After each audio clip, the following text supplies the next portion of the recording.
வணக்கம் doctor X. Hello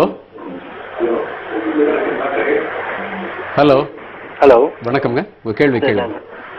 hello வணக்கம் sir, நாங்கள் பெருங்குடியிலேருந்து சேகர் பேசுகிறேன் சார். சொல்லுங்க சேகர், உங்க கேள்வி கேட்கலாம். சார், எங்களுக்கு கல்யாணம் ஆகி 7 வருஷம் ஆகுது சார். உங்க தொலைக்காட்சி பெட்டியினுடைய ஒலி அளவை குறைச்சிங்கன்னா தான் தெளிவாக கேட்கும். Okay sir.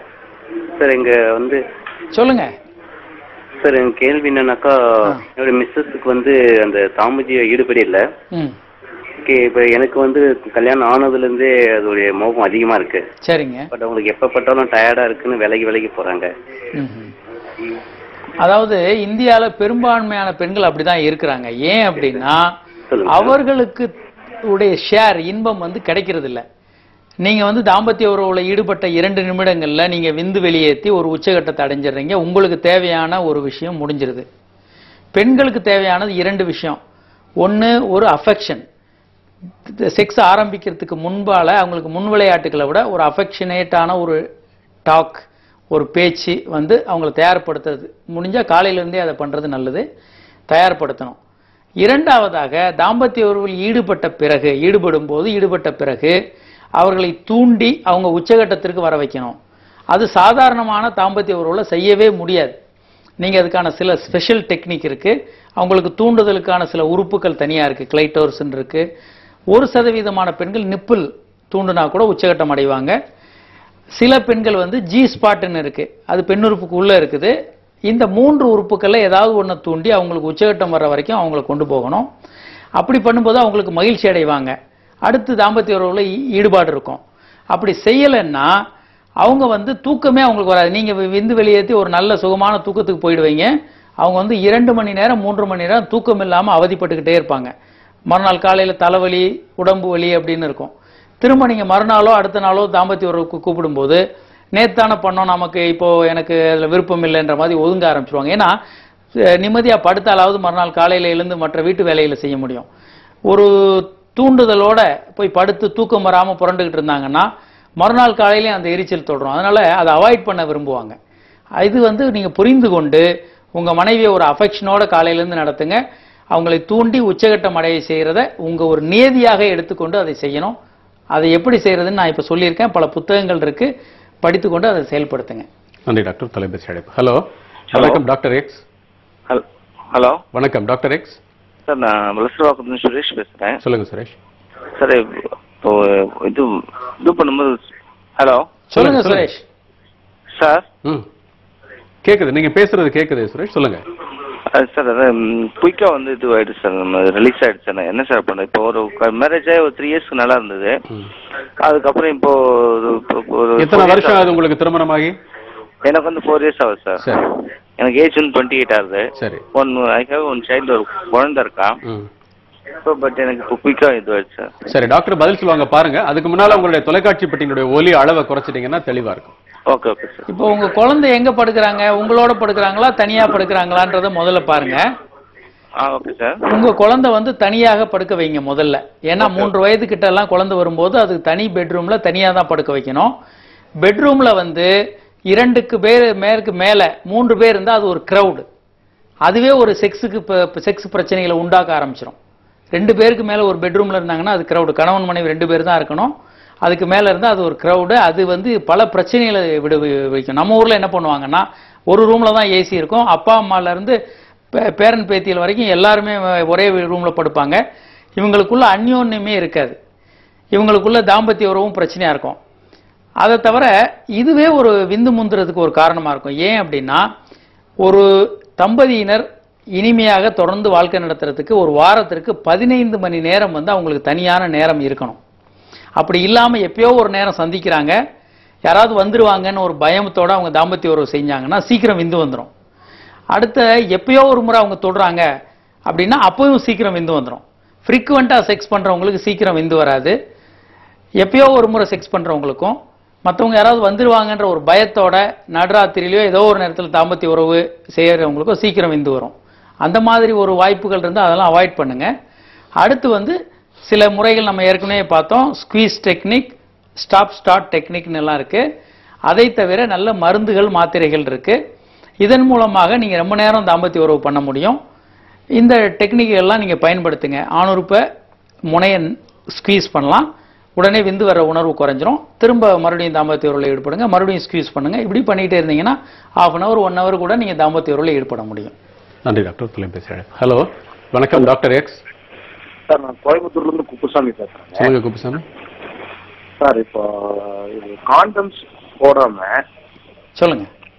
மென்சஸ் ஆகிறதுக்கு 1 வாரத்துக்கு முன்னாடி இது பண்ணலான்னு சொல்றாங்க. சரிங்க. சாரி 1 வீக் கழிச்சு பண்ணலான்னு சொல்றாங்க. அதனால இந்த கருத்தரிக்கிறதுக்கு வாய்ப்பு இல்லை. சரிங்க. அப்படின்னு சொல்றாங்க டாக்டர். அது உண்மைங்களா?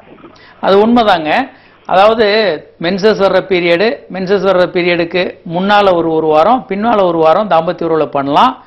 கருத்தரிக்கிற வாய்ப்பு குறைவு.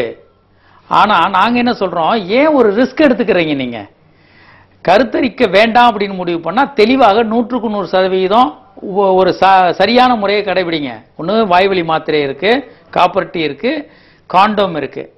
இந்த மாதிரி எளிய முறைகளெல்லாம் விட்டுட்டு ஒரு ரிஸ்கான முறை எடுக்கும்போது கொஞ்சம் உங்க ஒய்ஃபுக்கு வந்து தீட்டு இரகுலரா இருந்தா அவங்க கருத்தரிச்சிருவாங்க. நாங்க பல கதைகள் இருக்கு. ஒரு கணவர் வந்து 22வது நாள் பெண் மனைவிக்கு தீட்டு வந்து ஆகும்போது வெளிநாட்டுல இருந்து வந்தாரு, தாம்பத்திய உறவு பண்ணாரு, கர்ப்பமாயிட்டாங்க.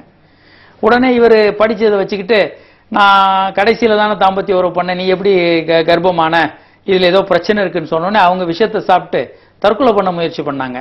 அப்புறம் எங்ககிட்ட அவங்க வந்து பேசுனாங்க, இந்த மாதிரி ஆச்சு, இந்த மாதிரி இது எப்படி என்னன்னு. அப்போ நாங்கள் இந்த சாத்தியக்கூற சொன்னோம், இப்படி இல்லை, பெண்களுக்கு வந்து தீட்டு கொஞ்சம் மாறுபடும் போது ஆரம்பத்தில் கொஞ்சம் சீக்கிரமாகவும் கர்ப்பமாகலாம், லேட்டாகவும் கர்ப்பமாகலாம். இதெல்லாம் வந்து பல்வேறு குடும்ப பிரச்சனையிலேயே உருவாக்கும். அதனால இந்த முறைகளை நீங்கள் பயன்படுத்தாதீங்க.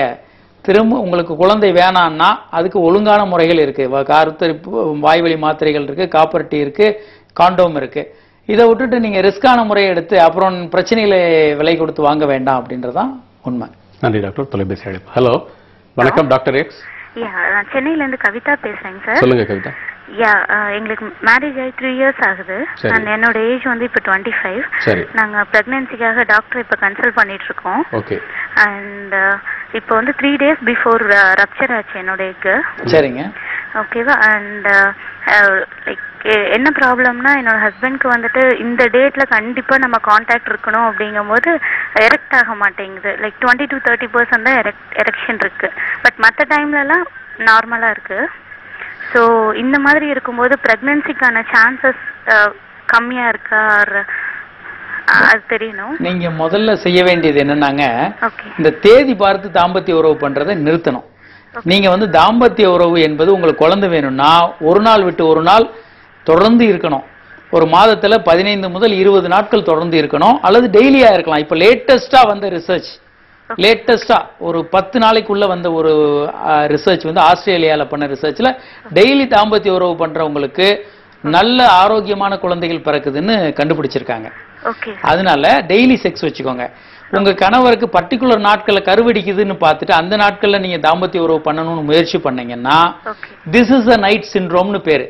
இன்னைக்கு கருவடிச்சிருச்சு, இன்னைக்கு கண்டிப்பா செக்ஸ் பண்ணணும்னு சொல்லும் போது ஆண்களுக்கு ஒரு அழுத்தத்தை, மன அழுத்தத்தை உண்டு பண்ணிரும். அதனால அவங்களுக்கு ஆண்களுக்கு விரைப்புத்தன்மை வராது, அன்னைக்கு தாம்பத்திய உறவுல அவங்க ஈடுபட முடியாது. இப்ப இருதயம், ஆணுறுப்பு எல்லாம் நம்ம சொல்றபடி கேட்காது, அதெல்லாம் உணர்வுகளின் கீழ் கட்டுப்பட்டது. நீங்க ஒரு பயப்படுறீங்கன்னா இருதயம் வேகமா துடிக்கும், ஸ்லோவா துடிக்கும். அதே மாதிரி ஆணுறுப்பும் ஒரு உணர்வுகள் பால்படும் போது, நீங்க ஒரு செக்ஸ் உணர்வு பால்படும் போது, தூண்டப்படும் போது ஆணுறுப்பு வெளிச்சி வருமே தவிர அதுக்கு ஆணையிடுறீங்க இன்னைக்கு நமக்கு டேட் ஆயிடுச்சு, இன்னைக்கு தாம்பத்திய உறவு நம்ம பண்ணணும்னு அதுக்கு ஒரு ஆர்டர்லாம் போட்டீங்கன்னா அது கேட்காது. அந்த மாதிரியான ஒரு சூழ்நிலையை நீங்க உருவாக்காதீங்க. தாம்பத்திய உறவை பொறுத்த வரைக்கும் 1 நாள் விட்டு 1 நாள் செய்யணும். அது மகிழ்ச்சிக்காக செய்யணும். குழந்தைக்காகவோ வேற பர்பஸுக்காகவோ நீங்க பண்ண ஆரம்பிச்சீங்கன்னா ஆணுறுப்பு எழுச்சி அடையாது. அது உங்களை மேலும் ஒரு சிக்கலான மன உளைச்சலுக்கு உள்ளாக்கிறோம்.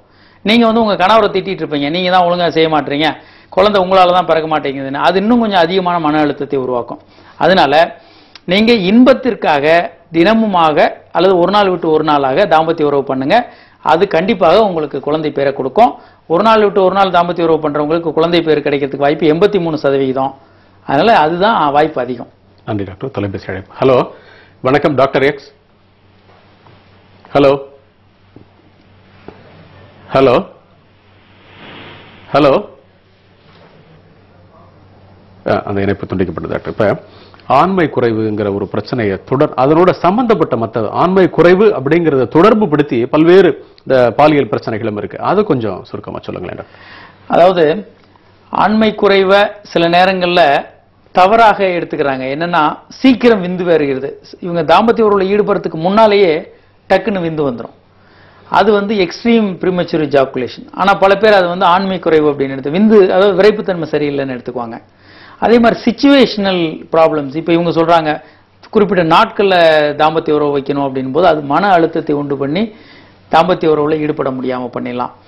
இதை தவிர பல்வேறு காரணங்கள், அது இட நெருக்கடி, பல்வேறு நம்ம ஊர்ல எல்லாம் ஒரு ரூம் தான் இருக்கும், அதுல எல்லாரும் படுத்திருப்பாங்க. இதுல இவங்க தாம்பத்திய உறவு செய்ய முயற்சி பண்ணும்போது மனதளவுல அவங்களுக்கு யாராவது பார்த்துருவாங்கன்ற ஒரு பயத்தோட இருக்கும்போது அது ஆண்மை குறைவே இல்லை, ஆனா இவங்களால தாம்பத்திய உறவுல ஈடுபட முடியாது. அப்ப இவங்களுக்கு தனிமை என்பது மிக மிக ஒரு முக்கியமான விஷயம். ஒரு பாதுகாப்பான தனிமையான ஒரு இடம் இருக்கணும். அப்பதான் இவங்களுக்கு தாம்பத்திய உறவுல ஈடுபட முடியும். ஒரு ரூம்ல எல்லாரும் படுத்துக்கிட்டு இவங்க தாம்பத்திய உறவுல ஈடுபடும் போது விரைப்புத்தன்மையே வராது. இவங்க வந்து விரைப்புத்தன்மை வரலன்னு கம்ப்ளைண்ட் பண்ணுவாங்க. ஆனா அதை வந்து தனிமையை ஏற்படுத்தினாலே இவங்களுக்கு எல்லாமே சரியாயிடும். இது போல மனம் சார்ந்த உடல் சார்ந்த பல்வேறு பிரச்சனைகளும் உண்டு. ஹார்மோன்கள் பிரச்சனை, இரத்த குழாய்கள்ல பிரச்சனை, இப்படியெல்லாம் பல பிரச்சனைகள் இருக்கு. நன்றி டாக்டர். நிகழ்ச்சிக்கு வருகை இருந்து எங்கள் நேயருடைய கேள்விகளுக்கு மிக விளக்கமாகவும் விரிவாகவும் பதிலளித்தீர்கள். மிக்க நன்றி டாக்டர். நன்றி.